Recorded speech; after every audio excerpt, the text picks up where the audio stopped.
हिमाचल प्रदेश में बजट सत्र चल रहा है और इस बजट सत्र में जो है वो कई तरह की घोषणाएं जो है सरकार करने वाली है। लेकिन आपको याद दिलाएं कि हिमाचल प्रदेश का जो पिछले साल का जो फाइनेंशियल ईयर 2022 एंड 2023 की जो 2024 में कैग की रिपोर्ट आई थी, उसमें बताया गया था कि हिमाचल प्रदेश के जो जितने भी ये बोर्ड निगम है, हमारा जो बोर्ड निगम है, ये लगभग 4000 करोड़ के जो है वो घाटे में चल रहे हैं। तो अब ये बोर्ड और निगम जो है जो घाटे में चल रहे हैं, इनको जो सारा इनका खर्चा है वो सरकार टैक्स के पैसे से ही जो है वो इनकी भरपाई कर पाती है। चाहे वो किसी की सैलरी हो,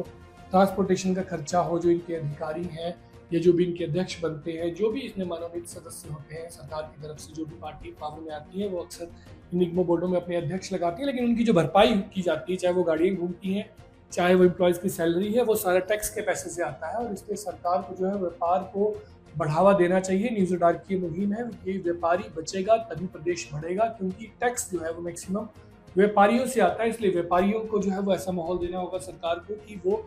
जो है अपना व्यापार अच्छे से कर पाए, सरकार को ज़्यादा टैक्स आए, क्योंकि ये जो घाटे होते हैं,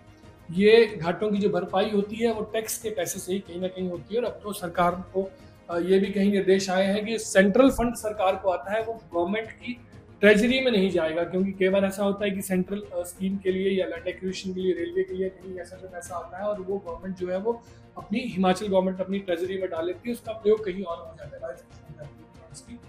तो इसलिए सेंट्रल गवर्नमेंट से भी ऐसी जो है वो डायरेक्टिव्स कुछ ही दिनों पहले आए हैं। लेकिन इसमें अच्छी बात यह है कि जो कैग की रिपोर्ट में कैग ने, ऑडिटर जनरल ने जो है वो 30 ऐसे निगम और बोर्डों का जो है वो अपना ब्यौरा दिया था, जिसमें से कुछ फायदे में भी पाए गए हैं। और जो फायदे में पाए गए हैं उनमें बताया गया है कि लगभग जो फायदा इन निगमों और बोर्डों ने कमाया है, ये लगभग जो है वो 20 करोड़ के आसपास जो है वो कुछ निगमों और बोर्डों ने जो है वो अपना जो अकाउंट है वो प्रॉफिट में दिखाया है कि इन्होंने प्रॉफिट किया है यहाँ से। लेकिन जो एक